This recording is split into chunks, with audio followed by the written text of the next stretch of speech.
pendeta pasang tarif. Ya ampun, masih ada tuh. Manggil pembicara sekali tampil, kalau pembicara Jakarta 3-4 juta. Ya, hamba-hamba Tuhan tuh anak tarife, saudara. Sebelum lanjut, jangan lupa untuk subscribe channel ini. Terima kasih. Selamat datang di Sudut Pandang Kristen. Sebuah fakta mengejutkan mungkin bagi sebagian orang, khususnya di kalangan orang Kristen, bahwa ternyata ada hamba Tuhan atau para pengkhotbah yang memasang tarif ketika diundang oleh gereja untuk menjadi pembicara atau sebagai pengkhotbah. Kebenaran ini disampaikan langsung oleh seorang pendeta atau seorang gembala sidang yang tentunya sangat valid karena punya pengalaman bukan hanya 1 atau 2 kali saja. Adapun tarif yang ditetapkan relatif terbilang bukanlah nominal yang kecil, yaitu sekali khotbah atau sekali tampil, tarif yang ditetapkan variatif mulai dari 3 sampai 4 juta rupiah untuk standar pembicara atau pengkhotbah dari wilayah Jakarta.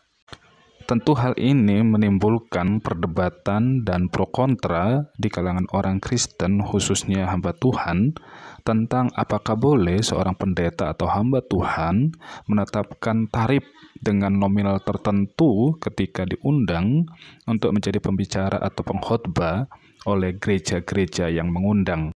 Melihat isu dan fenomena demikian, seorang pendeta kondang, yaitu pendeta Gilbert Lumendong, turut menyampaikan tanggapannya tentang pendeta yang memasang tarif.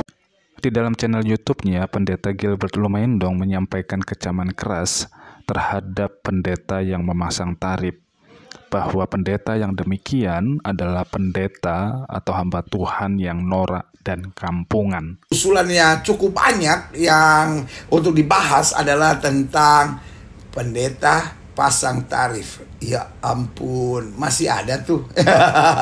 Kayaknya norak banget, kayaknya kampungan banget gitu ya kan. Saya khawatir apakah ini memang betul-betul terjadi, ya kan, bahwa memang betul-betul terjadi, atau ini hanya isu yang beredar, ya kan.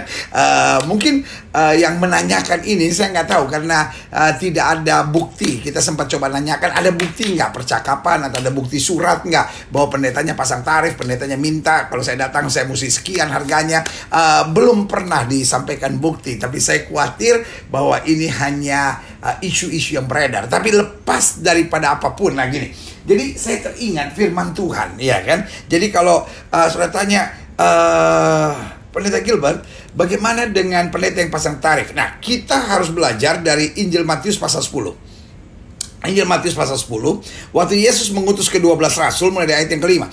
Ke-12 murid itu diutus oleh Yesus. Dan ia berpesan kepada mereka, janganlah kamu menyimpang ke jalan bangsa lain atau masuk ke dalam kota orang Samaria, melainkan pergilah kepada domba-domba yang hilang dari umat Israel. Lalu ayat yang ke-7 bilang, pergilah dan perintahkanlah kerajaan sorga sudah dekat. Sembuhkanlah orang sakit, bangkitkanlah orang mati, tahirkanlah orang kusta, usirlah setan-setan. Kamu telah memperolehnya dengan cuma-cuma, karena itu berikan pula dengan cuma-cuma. Nah, saudara yang kasih dalam Tuhan, ini menarik untuk kita dapatkan, ya kan? Karena konteksnya adalah pelayanan. Yesus mengutus murid-muridnya. Dan ada satu kalimat yang Yesus bilang apa? 1, beritakan Injil. Lalu yang kedua, sembuhkan orang sakit. Kamu dapat dengan cuma-cuma, biarlah kamu berikan dengan cuma-cuma. Lalu ada orang yang tanya sama saya, pendeta bagaimana dengan persembahan kasih? Saudara yang kasih dalam Tuhan, Paulus bilang apa? Orang yang hidup dari Injil, ya kan, orang yang hidup mengabarkan Injil harus hidup dari Injil. Jadi saudara yang kasih dalam Tuhan, tidak salah untuk menerima persembahan kasih, ya kan. Lalu saudara berkata, ya bagaimana saya nggak pasang tarif pendeta? Sebab dengan hadirnya saya, lalu mereka kan mempromosikan, lebih banyak orang datang, lalu kemudian akhirnya pemasukan gereja juga bertambah. Saudara yang kasih dalam Tuhan, itu bukan urusan saudara, iya kan? Kalau gereja itu diberkati, itu kan bukan karena saudara hebat kan? Karena kita tugasnya memberitakan Injil. Jadi saudaraku yang kasih dalam Tuhan, ada yang bilang begini, tetapi banyak pendeta-pendeta sekarang nggak bisa menghargai para penginjil pendeta. Mungkin orang-orang tertentu bisa dihargai, tapi penginjil-penginjil yang biasa kalau dia datang, ya kadang-kadang dikasihnya, ya kayak kasih tukang parkir biasalah. Saudaraku yang kasih dalam Tuhan, sekali lagi, untuk apa kita memberitakan Injil?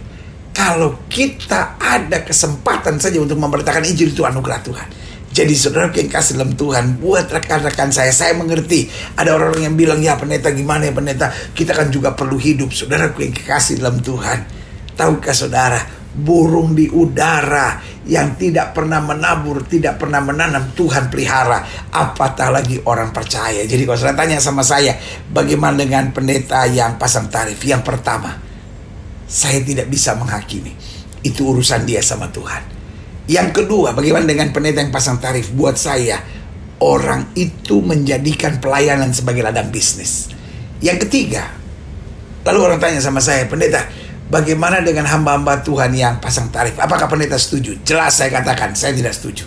Tetapi kembali, itu hak masing-masing orang. Mungkin mereka ada pertimbangannya sendiri, saudara-saudara.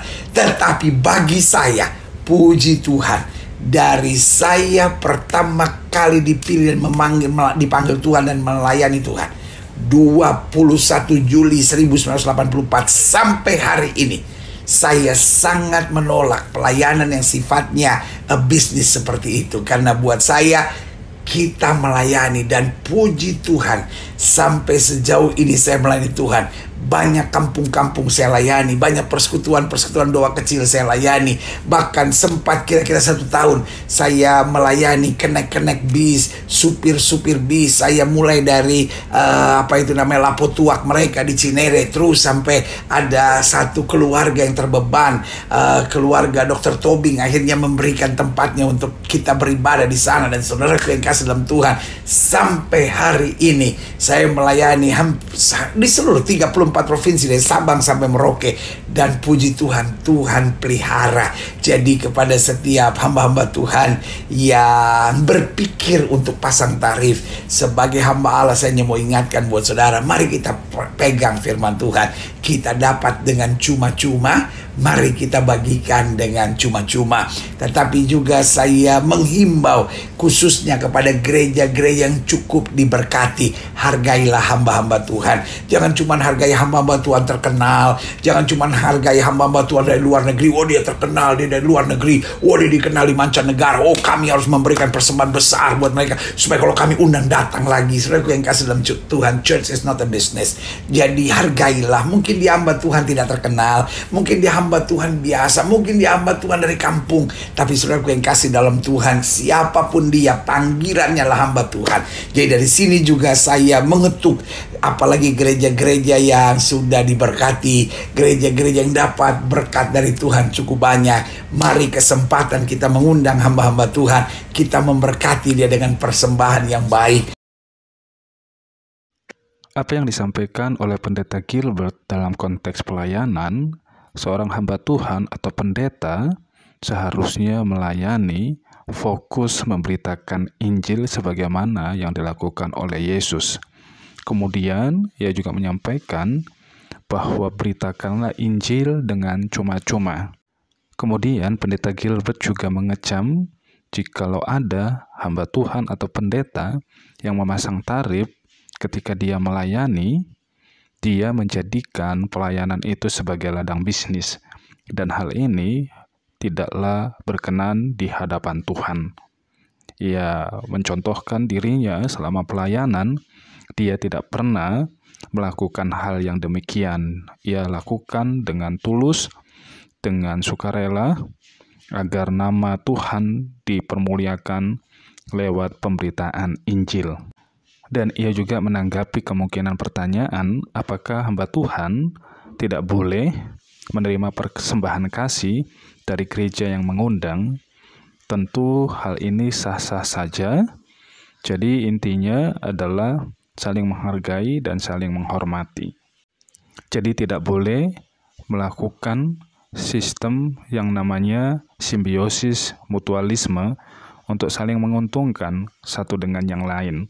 Karena melihat yang mengundang hamba Tuhan ini adalah gereja yang besar, dan kemungkinan besar juga kalau kehadirannya ada di situ menarik banyak jemaat yang datang, dan tentu semuanya akhirnya selaras dengan pemasukan dari gereja tersebut. Adalah sesuatu yang wajar kalau pendeta yang diundang menetapkan tarif supaya ada saling timbal baliknya. Tetapi pendeta Gilbert mengecam hal ini bahwa itu adalah urusan dia atau gereja yang mengundang dengan Tuhan.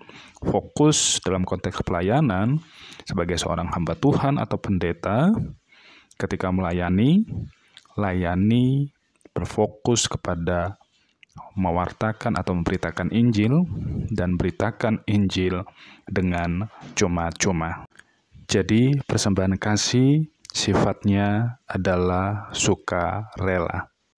Dampak negatif ketika seorang pendeta atau hamba Tuhan menetapkan tarif jika diundang oleh gereja untuk menyampaikan firman Tuhan, maka gereja atau berita Injil hanya diperuntukkan kepada orang-orang yang mampu untuk memberikan atau membayar pendeta tersebut dengan nominal yang ditetapkan. Dan hal demikian tidak pernah diajarkan oleh Tuhan Yesus. Paulus mengajarkan di dalam 2 Korintus pasal yang keempat ayat yang pertama bahwa ia menerima pelayanan karena sebuah kepercayaan daripada Tuhan. Dan ia mengatakan bahwa oleh kemurahan Tuhan, ia atau kami menerima pelayanan ini, sehingga ia tidak pernah tawar hati. Apapun keadaan yang terjadi di dalam pelayanan, ia tetap melayani dengan maksud murni, tidak memalsukan firman Tuhan, atau untuk kepentingan-kepentingan yang bukan untuk kemuliaan Tuhan. Kiranya hal ini menjadi dasar motivasi setiap hamba-hamba Tuhan atau para pendeta yang melayani Tuhan di ladang Tuhan. Tidak menjadikan ladang pelayanan sebagai ladang bisnis untuk mencari penghidupan atau bahkan untuk kepentingan memperkaya diri.